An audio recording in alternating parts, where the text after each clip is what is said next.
empty confession. Because whether you like it or not, God cannot be put to shame because your confession failed. Everybody knows that God is faithful. It's you who did something wrong. He is a constant. You are the variable. So Elijah knew the secret. So he climbed to Mount Carmel and began to pray. He held on to God, began to pray, and kept asking his servant to go and check. At the seventh time, the servant came and said, I saw cloud like the hand of a man. You know where I'm going? If you look at that scripture, by the time you get to verse 45 and 46, Elijah took off to begin to go to the gate. The man he told to go so that rain will not stop him, the man went with chariots. Elijah went with bare leg.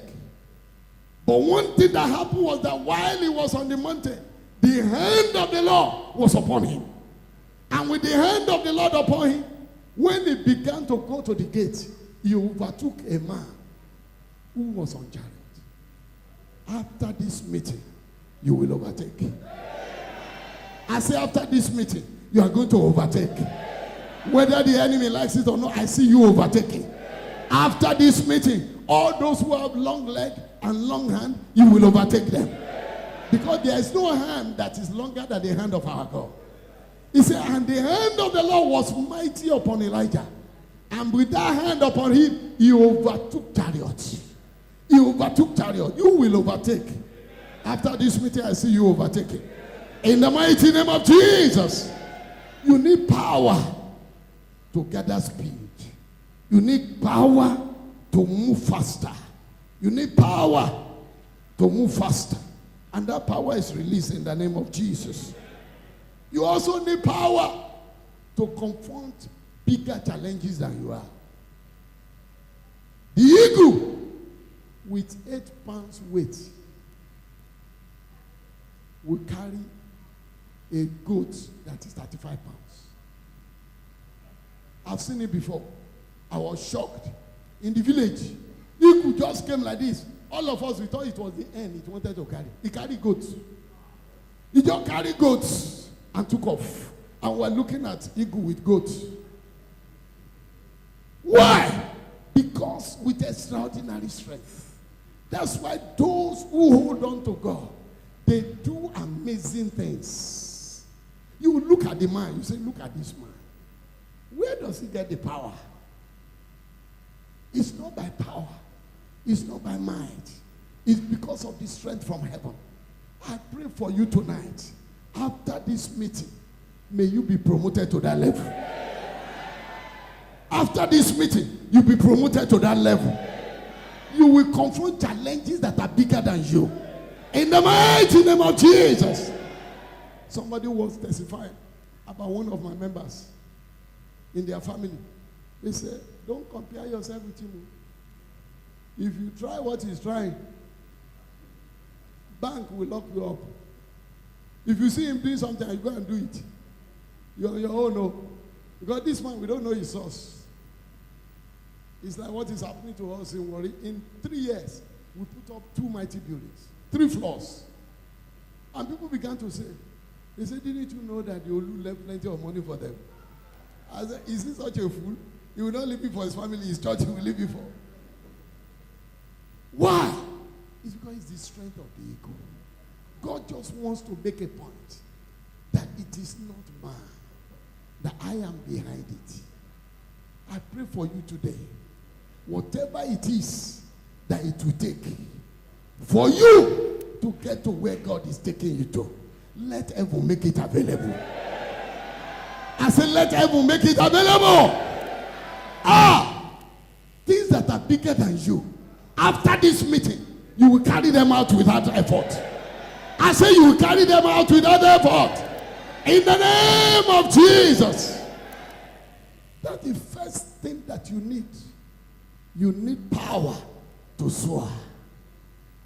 Number 2, the second thing that you get by soaring, you get perception for seeing correctly. As you soar, you don't see the way other people see. Job 39:27. He said, doth the eagle mount up at your command and make a nest on high?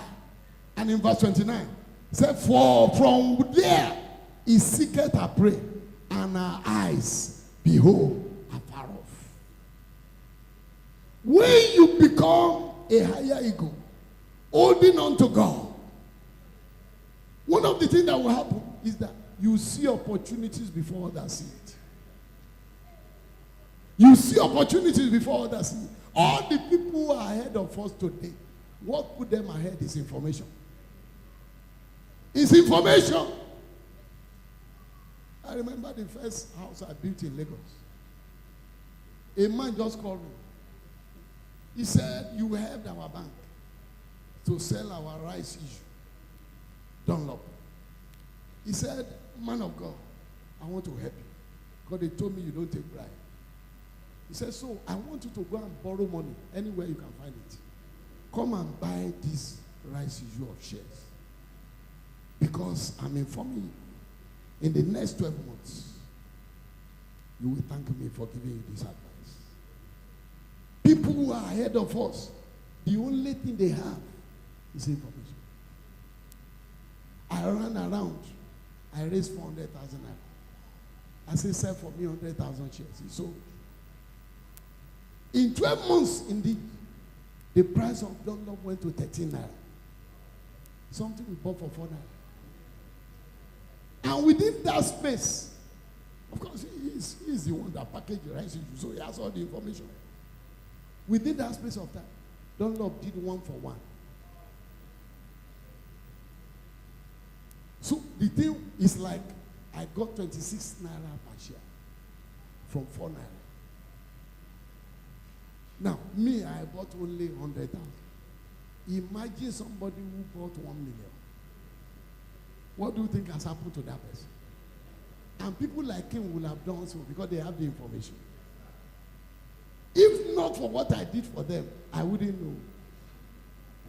I pray for somebody today. The information you need, that thing you need to know, to be able to soar higher this year, let it be available to you in the name of Jesus. I said, let that information be available in the name of Jesus. It's scriptural. What put Joseph to become a prime minister, a foreigner? What is it? It's information. He told the king, look, I'm telling you what's going to happen in the next 7 years. This is what will happen. This is what will happen. Say, and I'm prepared to manage it, to show you that I'm sure what I'm saying. And the man said, after you have told me all this, you have taken problem away from me. Just take the wahala, go and manage it. That's how he became number 2. What gave Jacob all his wealth is information. When Laban thought he was clever, he said, only the colored animals will be your own. And his thinking was that white animals are usually more than colored ones. But in the night, the angel of the Lord came and showed Jacob. He said, God knows that this man has cheated you. So because of that, God is changing the law. The colored animals will be more than the white. And that was exactly what happened. The colored animals were more. But it was what? Information. It's information. I pray for you today. For you and your children. For you and every member of your household. The information you need that will take you from where you are to where God wants you to be. That will make you to soar higher. Let that information be released in the name of Jesus. Let the information be released in the name of Jesus. Let the information be released in the name of Jesus. I was to be given a job. In fact, the job I did to retire. And they gave me a letter. I should come to Port Harcourt to come and write a test. The day they put on my letter was a day Muslim declared as public holiday. So I was reluctant. I said, it's public holiday now. Everybody is there. But when I prayed, the Lord said, go and call them. Don't assume. Go and call them. So I went and picked my phone. I called them. I said, well, excuse me. We are supposed to have a test. And there's public holiday. They said, and so? What date is on your letter? I said, thank you very much. You better come. The day I got there, brethren, Only 1/3 of us came. 2/3 did not come. They just assume that the thing will not hold. What put us ahead? Information. And you know what? What is interesting about it is that God did it because of me. Only one slot is in 3 national newspapers. I don't know anybody. There are people who know people. And when we did the first round of tests, they said we should come tomorrow to come and have the result. 20 of us will be chosen for oral. When we came the following day, come and see market. The whole place was filled with human beings. And they said, those of you who were not here yesterday, this way. And they took them one way, and they put a mopo with them. Because they guess that some people want to make trouble. They've already hired mopo. Kill and go. And they told them, what date is on the letter in your hand? They say, yesterday. They say, but what is today's date? They called today's date. They say, what? You should have come yesterday. They say, no, there's public holiday. They say, who declared it? Did you call us? Did you call us? They said, no, where you go, you can win this case because you didn't call us. All those who called us, we told them to come. Out of 20, I was eventually chosen. And I said it. I said, God knew that I don't have power. I don't have leg. I don't have hand. He needs to give me wing to fly. And one of the wings he gave me was information. I pray for you today.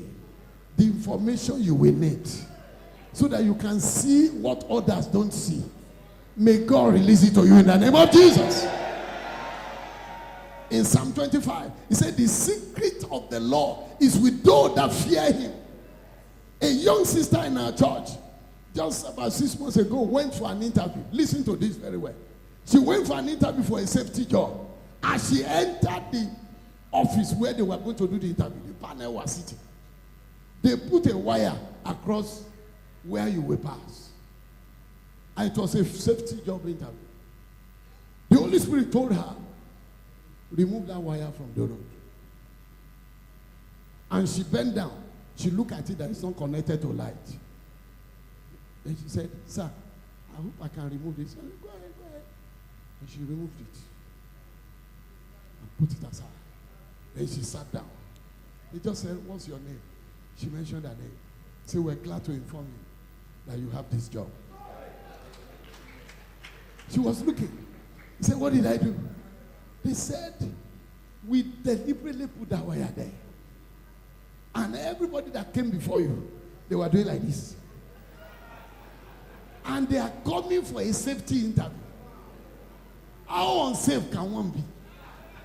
You saw wire and you are passing it. This is so because your first act coming into this room is a safe act. Congratulations, you have this job.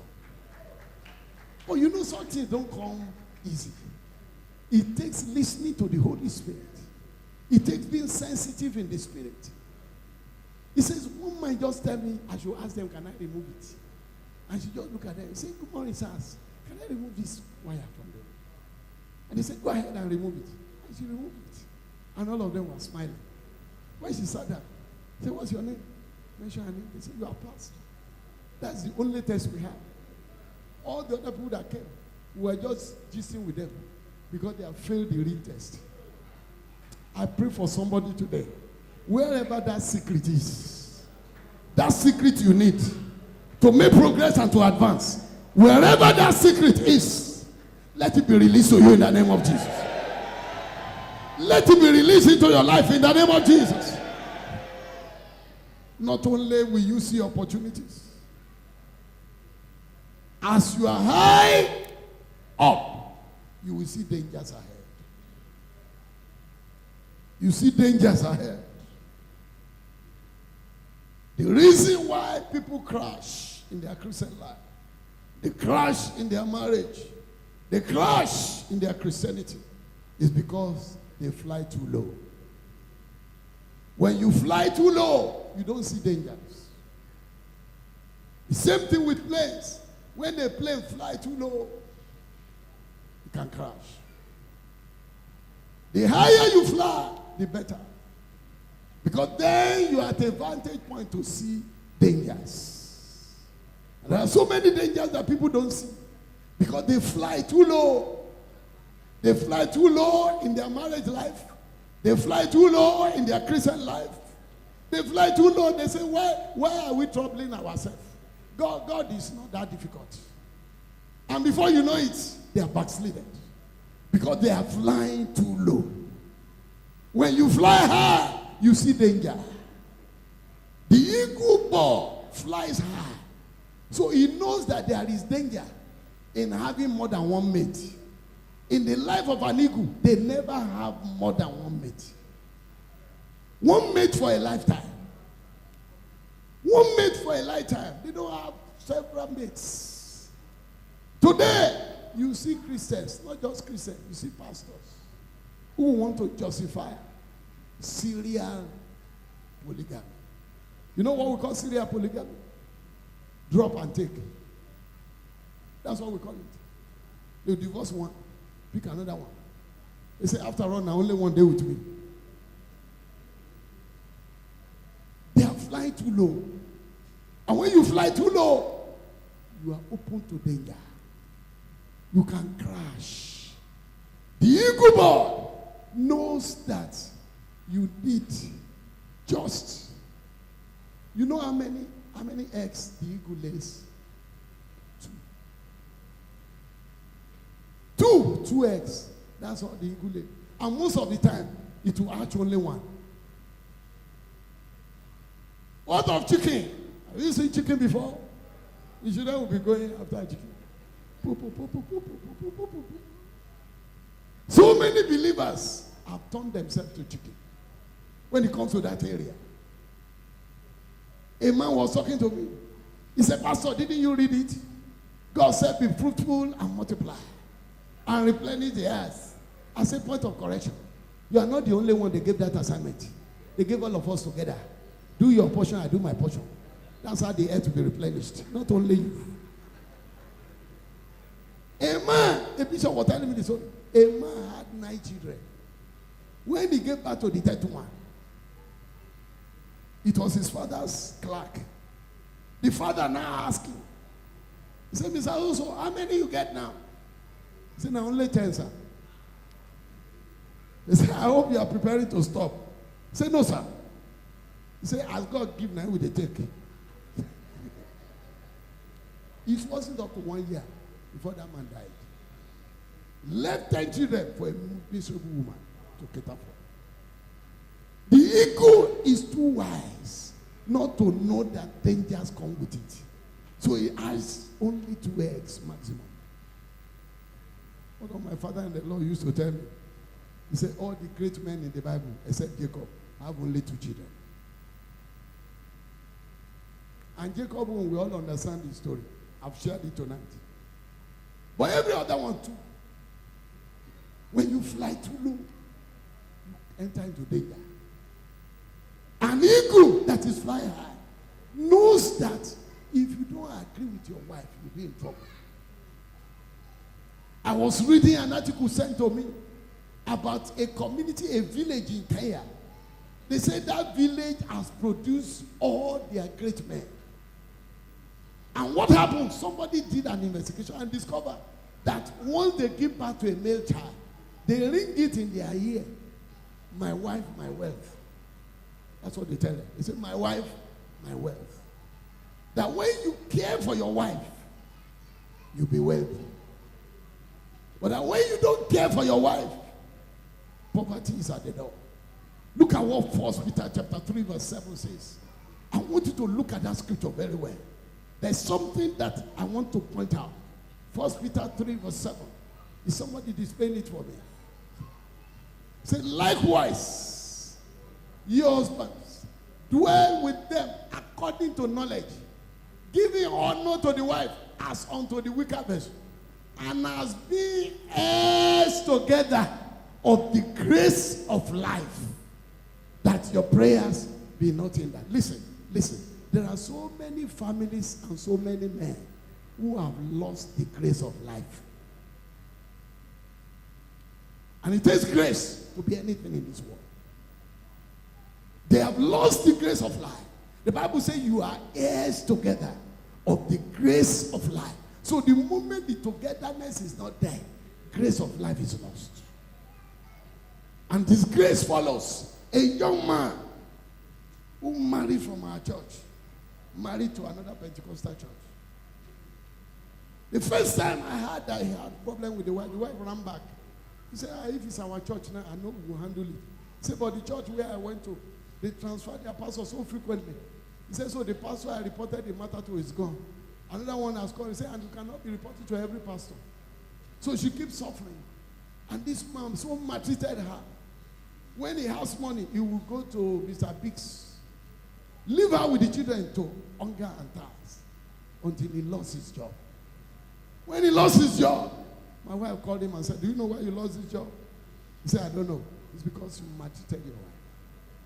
You lost the grace of life. He said, Mommy, pray for me. He knelt down. My wife reconciled them. They prayed for him. He got another job. He went back to the same thing. This time around was more serious. When they cook food down, which he didn't put money to prepare. When he comes back from work, the wife and children are in the fellowship. Before they come, he has finished the food. The children will come. Small children, they will be beating him. Say, Daddy, you are wicked. Daddy, you are wicked. A few months ago, he came to me. He said, they have sacked me. I said, you sack yourself. I said, I warned you before that you are losing the grace of life. I warned you before. Up to now, he hasn't gotten a job. I now sat him in my office. I began to analyze him. He said, Daddy, you are right. I said, but it appears too late now. I said, this one you have done, you need to pray very well about it. When I read that article, I couldn't agree less with it. Many men today are finding things hard and difficult just because they are not treating their family well. But I pray for you tonight. Whatever it will take, let heaven intervene on your behalf. I say, let heaven intervene on your behalf. In the name of the Lord Jesus Christ. Number 3 and the final one. The eagle born is persistent and perseverance. The perseverance of the eagle is so much that he looks at the sun in the face. The eagle looks at the sun like this in the face. You know, it takes perseverance to do that. No, sun is sharp, but the eagle will face it. Proverbs 24:10. It says, if you faint in the days of adversity, your strength is small. When you hold on to God and you believe God and you don't lose hope, a day is coming when that which you are expecting will be delivered to you. He said, for the vision is for an appointed time. He said, do it tarry, wait for it, it will surely come, it will not tarry. The Chinese bamboo tree. Do you know what happened to the Chinese bamboo tree? When it is planted, you don't see anything on the surface for the first 4 years. Yet, the one who planted it will keep watering it. Is that very easy? You'll be watering it until the 5th year. But in the 5th year, within days, it will be 90 feet tall. That's what normally happens when suddenly there's a breakthrough. It's been a gathering. It's a cloud that has gathered, waiting to open. And the day it will open, you'll be alive to celebrate it. I said the day it will open, you'll be there to celebrate it. In the name of our Lord Jesus Christ. Perseverance In Judges chapter 8, verse 4, I saw a mystery, and I want to share it with you. In Judges chapter 8, verse 4, there's a mystery. The Bible talks about the 300 men who followed Gideon. Those men, they crossed Jordan. But having crossed Jordan, the Bible said, though they were fainting, yet they were pursuing. How does a fainting man pursue? It takes the extra persevering strength of an eagle. A fainting man keeps for pursuing.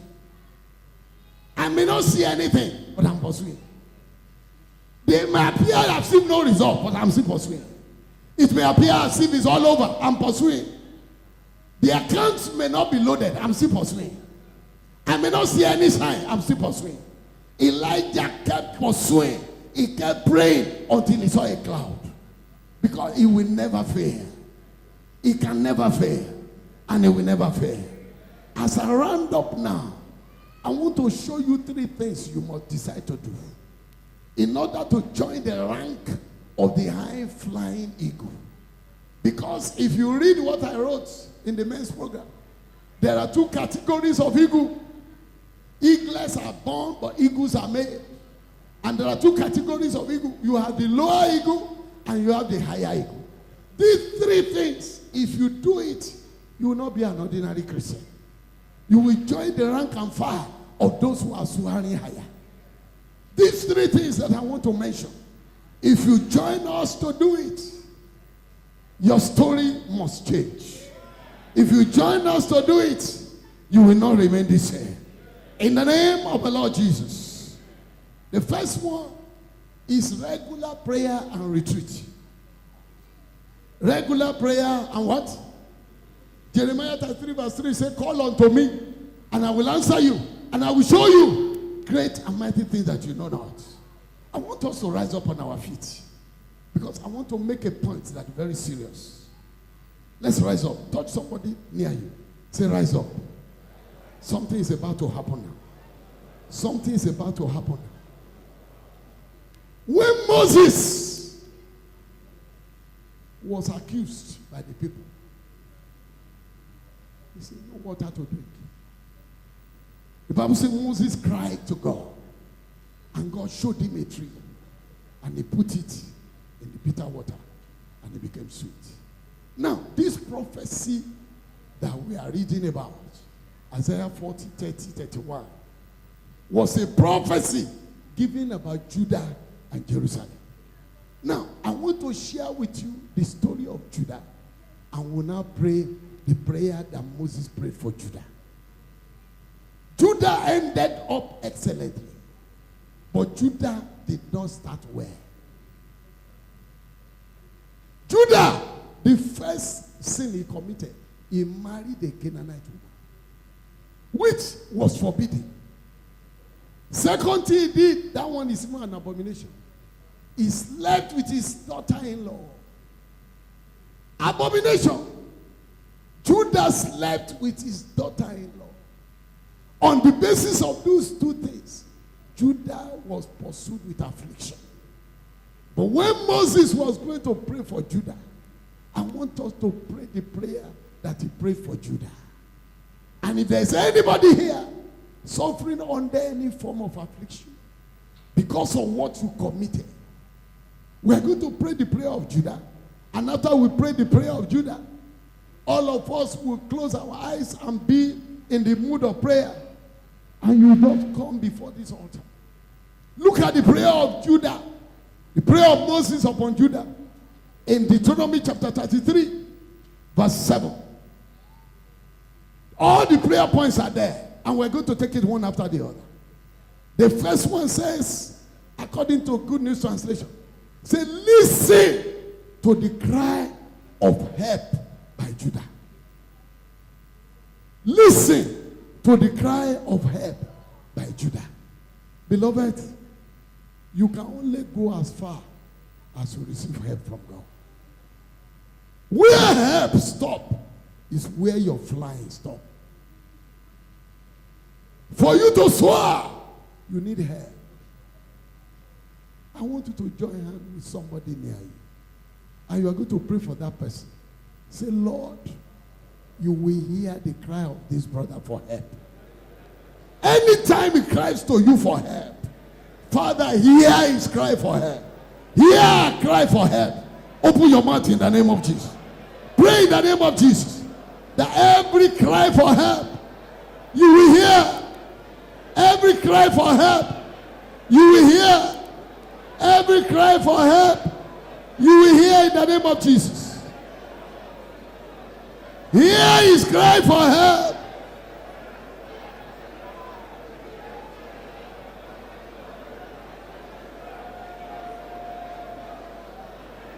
Hear their cry for help.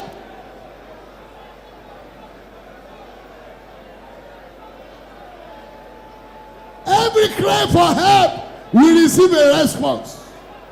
Hear their cry for help.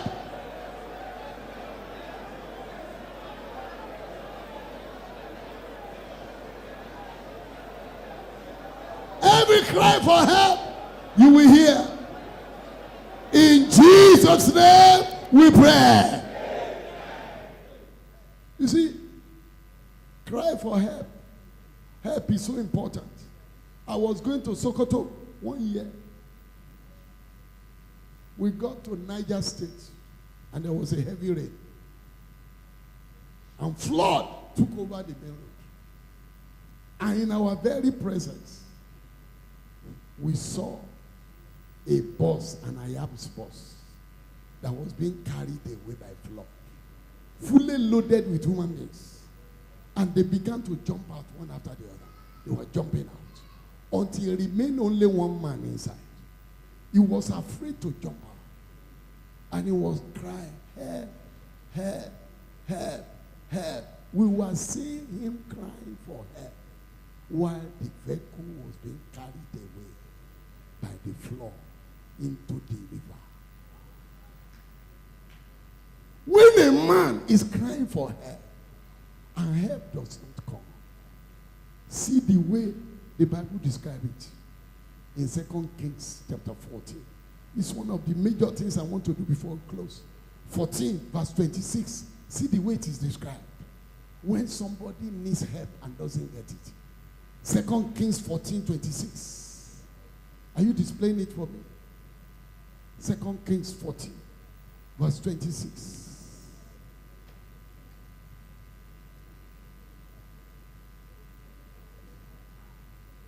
The Lord saw the terrible suffering of the Israelites. There was no one at all to help them. Some sufferings and afflictions are because there is no helper. A sister saw me one day and she broke down crying. She said, my daughter was sick and I just needed 1,000 naira to buy malaria drug. I could not get, and I lost my daughter. That's why the Bible says God is our refuge and strength, a very present help in the time of need. You know, there are situations in which when you give somebody 1,000 naira, it's like you gave $1 million. That's when there's a need for help. And I want you to pray that prayer very seriously. We are praying for ourselves. I want you to lift up your hand and say, Lord, I will not lack help. It's a serious prayer that anytime I need help, let help be available for me. Let me have help, Lord. When I need help, let it be available. Let help be available for me. When I need help,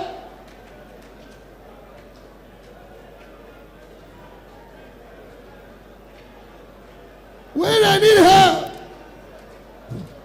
let it be available. In Jesus' name we pray. Number 2, unite them again. The Lord will cause unity in your family. Husband and wife, they'll be united. Parents and children, they'll be united. That's the second prayer I want you to pray for your neighbor. In your family, there will be unity. Pray that prayer in the name of Jesus. Pray it in the name of Jesus. They were the prayers of Moses for Judah. Pray it. There will be unity in your family. Unity in your home. There will be peace around you. Peace around you. In the name of Jesus. Peace around you.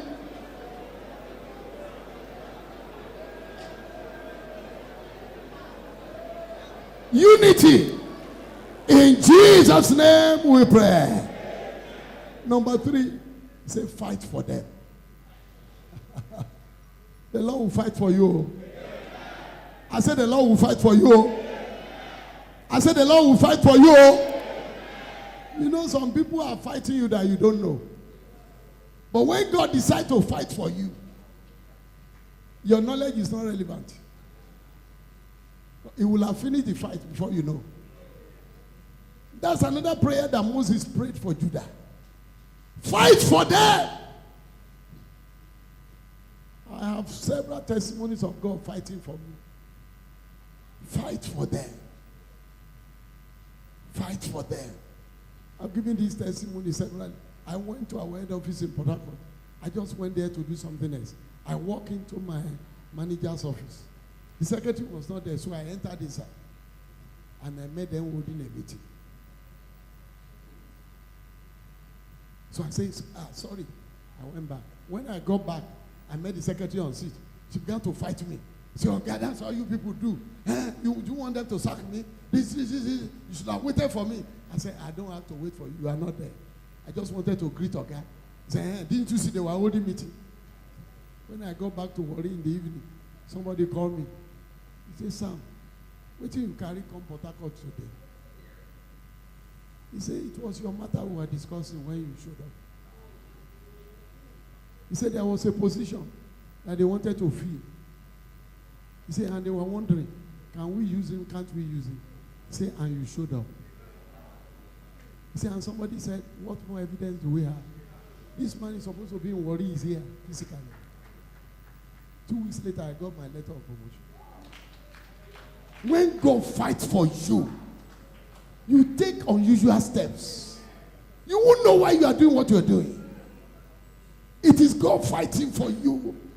I want you to lift up your hand and say, Father, fight for me. Fight for me. Lord, fight for me. Whether I know about it or not, fight for me. Father, fight my battle. Fight my battle, Lord. Fight my battle, Lord.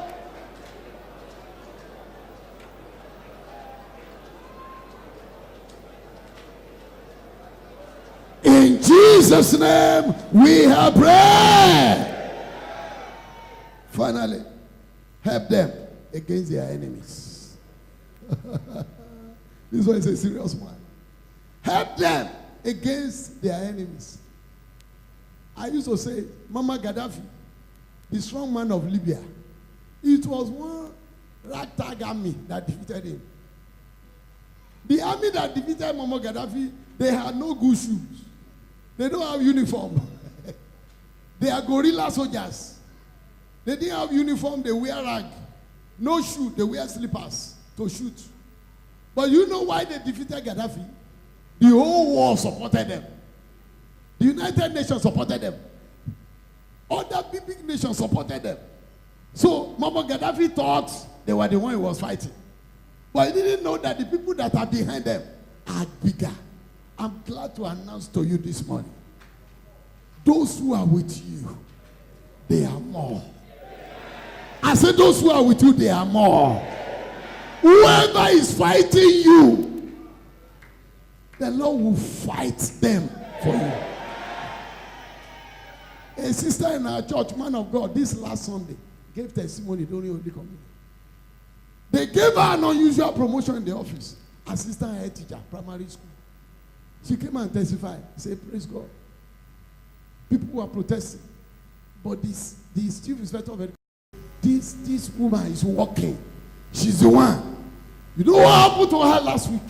One of the people that are angry, whether they sent him, came to our office and said, assistant head teacher, there's a problem in social class. Let's go and solve it. So she went. usually hard working. When she got there, while they were solving the problem, the Holy Ghost said, run back to your office. Something is taking place in your office. Go back now. Sensitivity. She ran back to her office.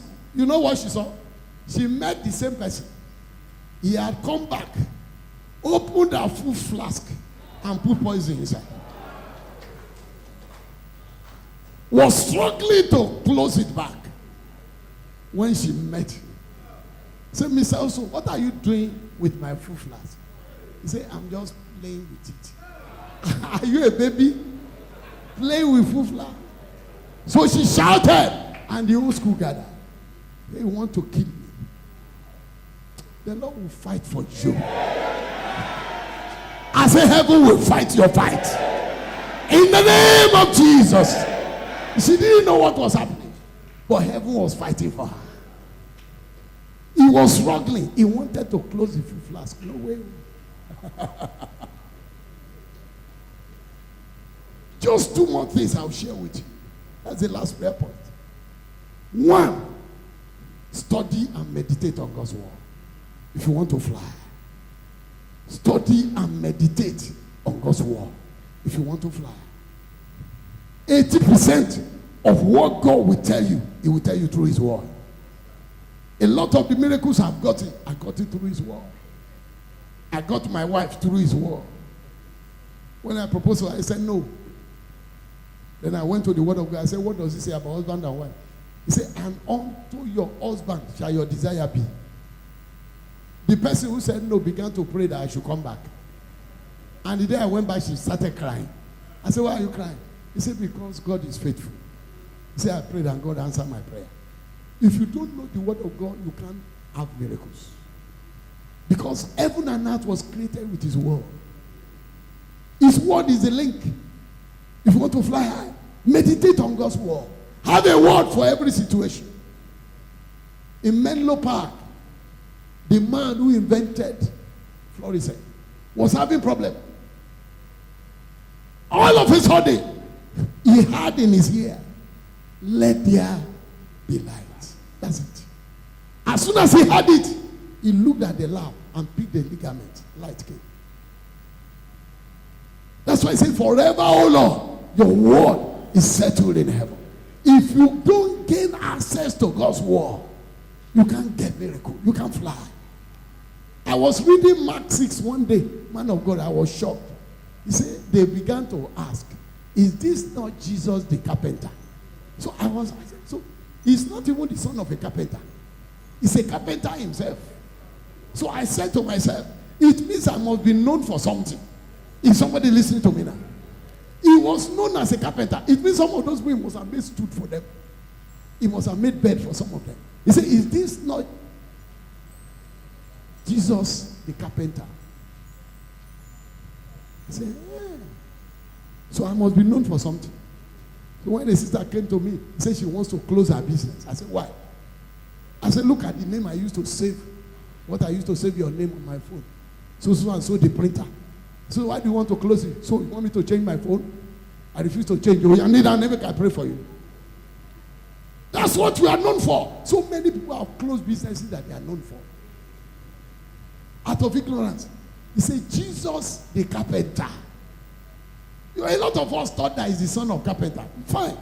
But himself is what? He's carpenter. So he was known for something. Let me ask your neighbor, what are you known for? What are you known for? You must be known for something. You know, when people are looking for who is going to mend this fence for, they call this person. Call him. They want to sew dress. Say, call this person. He will sew it for you. Say, want to do deliverance. If I see somebody who needs deliverance, I will say, hey, God be very well. We'll pray for you now. What are you known for? After this meeting, anointing to be known for something will come on you. So, with the evil spirit, he said, find me a man who can play well. And the way that look for David, he said, we have found the son of Jesse. He said, he is cunning in playing. They know him for playing. The problem we have in the church today is that many people are not known for anything. But after this program, you'll be known for something. When Moses was building, they picked some people who are known for something. You will be known for something. Finally, give. Give tithes. Give offerings. Give sacrificially. You know, early this year, after the January prayer and fasting, the Lord showed me a scripture. And that's the scripture I used to close. He showed me a scripture because I know we have prayed. And I know you will take note of those things. In 2 Chronicles chapter 7 verse 12, there is something there. He said, and the Lord appeared unto Solomon and said, I have heard your prayer, but I have chosen this place for myself as a place of sacrifice. You know, when the elder was taking offering, he said something. That God didn't promise to give anybody money. That's the truth. What God is expecting from you is one sacrifice. And any altar that does not carry sacrifice is an empty altar. The strength of an altar is determined by the level of sacrifice. You want to soar higher. Soar higher. S-O-W. You want to soar higher? Then soar higher. S-O-W. As I round up now. Tithes. It is the elementary in the school of prosperity. That is daycare. Anybody who is still struggling with tithing is not ready to prosper. Because he has not been enrolled at all. The way God taught me to tithe is very funny. I used to test God. I'll put my tithes on my wardrobe. I say, God, if the month ends and I don't need it, I'll give you. But if I need it, I'll borrow it. And for years, I kept borrowing it. For years, I kept borrowing it. Because I'm not going to do it. Until one year, God said, test me now. Didn't you read it? Prove me now. So I drop it in advance. For the first time, I balance. Then I doubled it. Since then, I don't pay tithe. I pay more than tithe. What of offering? Some people, when they come to church to give offering, they just choke their hand. Anything that comes, they give. No. Every year, I made up my mind to increase my offering. You want to soar higher, and you are still giving the offering you gave 5 years ago. That's not the way. It's supposed to be higher.